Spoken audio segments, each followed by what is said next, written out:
కడప జిల్లా ప్రొద్దుటూరులో గుప్త నిధుల కలకలం రేగుతోంది. గుప్త నిధులు వెలికి తీస్తామని మాయమాటలు చెప్పి బాధితుల దగ్గర 3 లక్షల రూపాయలు వసూలు చేశారు. రామేశ్వరం శ్మశాన వాటికలో గుప్త నిధులున్నట్లు మాయమాటలు చెప్పి బాధితుల వద్ద నుంచి డబ్బులు వసూలు చేశారు. ముందుగానే విగ్రహాలు పాతిపెట్టి గుప్త నిధులు వెలికి తీస్తామని నిందితులు డబ్బులు తీసుకుని కొత్త తరహా మోసం చేశారు. ఈ కేసులో విగ్రహాలు, ఒక కారు స్వాధీనం చేసుకుని నిందితులపై పోలీసులు కేసు నమోదు చేశారు.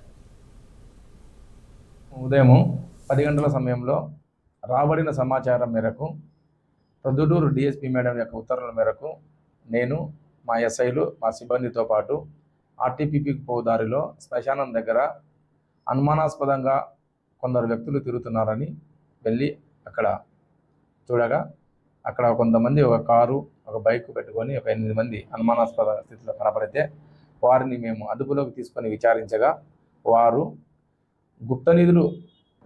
గుప్త నిధుల విషయంలో ఆసక్తి గల వారిని గుర్తించి వారి దగ్గర మేము గుప్త నిధులు లేపుతామని చెప్పేసి మోసపూరిత మాటలు చెప్పి వారి దగ్గర పూజా సామాగ్రి కోసము ఇంకా వగైరా ఖర్చుల కోసము డబ్బులు కలెక్ట్ చేసుకొని వీరే ఒక విగ్రహాన్ని కొని ముందుగా వారు అనుకున్న పథకం ప్రకారము ఏదో ఒక ప్లేస్లో ఒక విగ్రహము, తర్వాత కొన్ని జాతి రాళ్ళు, అవి ఒరిజినల్గా భ్రమ కలిగేటట్టు ఉండే జాతి రాళ్లను కొన్ని తీసుకొని పోయి ముందుగానే పూడ్చి వీళ్ళకు ఒక డేట్ ఫిక్స్ చేసి ఆ పలానా డేట్లో మేము గుప్త నిధులు లేపినామని చెప్పి తీసుకొని వచ్చి అవి వారికి ఇచ్చి మోసపూరితంగా డబ్బులు కాజేసే ముఠాగా వారిని గుర్తించినాము.